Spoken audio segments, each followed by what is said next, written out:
बाबासाहेब राधाकृष्ण शेळके, राहणार डोमेगाव, तालुका अंबड, जिल्हा जालना.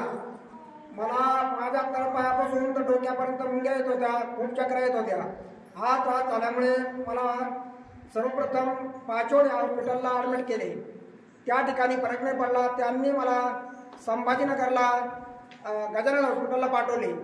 त्या ठिकाणी त्यांनी मला MRI, CT स्कॅन, रक्ताच्या तपासण्या करण्याचं सांगितल्या. त्या रिपोर्ट घेऊन तसंच आम्ही MRI केला, CT स्कॅन केले, रक्ताचे चाचण्या केल्या. ते पूर्ण रिपोर्ट आल्याच्या नंतर तिथं गजानन हॉस्पिटलला मेंदूतज्ञ त्यांनी सांगितलं की तुम्हाला मेंदूचा कॅन्सर म्हणजे ब्रेन ट्यूमर आहे.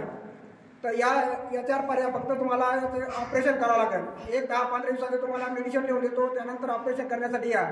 आम्ही मेडिसिन घेतले, घरी आलं. मेडिसिन औषध गोळ्या घेतल्यानंतर काही फरक पडत नव्हता. आमच्या गावातील 2-3 भक्त इथं मलकापूरला येत होते. त्यांनी आम्हाला मलकापूरची माहिती सांगितली. आम्ही मलकापूरला आलो, तिथं वाऱ्या केल्या, प्रसाद घेतला आणि नित्यनेमाप्रमाणे भक्तिभावाने सगळी सेवा केली. त्यानंतर त्या सेवेचे फळ म्हणून माझा ब्रेन ट्यूमर, मेंदूचं कॅन्सर म्हणून मुक्त झालो. आज जोडीत टाकून आणलेला माणूस तुमच्यासमोर आज जिवंत उभा आहे. स्वागत करूया. ब्रेन ट्यूमरचा कॅन्सर झाला होता आदरणीय साहेब. गजानन हॉस्पिटल औरंगाबाद संभाजीनगर या ठिकाणी डॉक्टरांनी गॅरंटी नाही म्हणून सांगितलं होतं, परंतु इथला आशीर्वाद घेतला आणि हा मनुष्य साधा नाही साहेब. या माणसाला वेगवेगळे पुरस्कार मिळाले, राष्ट्रपतीच्याकडून, राज्यपालाच्याकडून.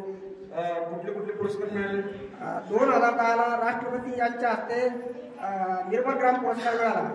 2017 ला शिवछत्रपती पुरस्कार राज्यपाल व मंत्री महोदय आजचे मंत्री देवेंद्र फडणवीस यांच्या हस्ते शिवछत्रपती गुणश्री पुरस्कार मिळाला.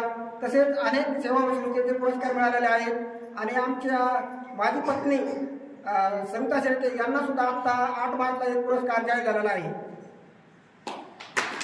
या माणसानं काय केलं नाही, त्याची जी जमीन होती ती सगळी जमीन विकली, गावातल्या प्रत्येकाला संधा बांधून सगळ्या म्हणजे आता हा विषय आमच्या 4-5 वर्षापूर्वी प्रत्येकाला शौचालय बांधून दिलं गावात.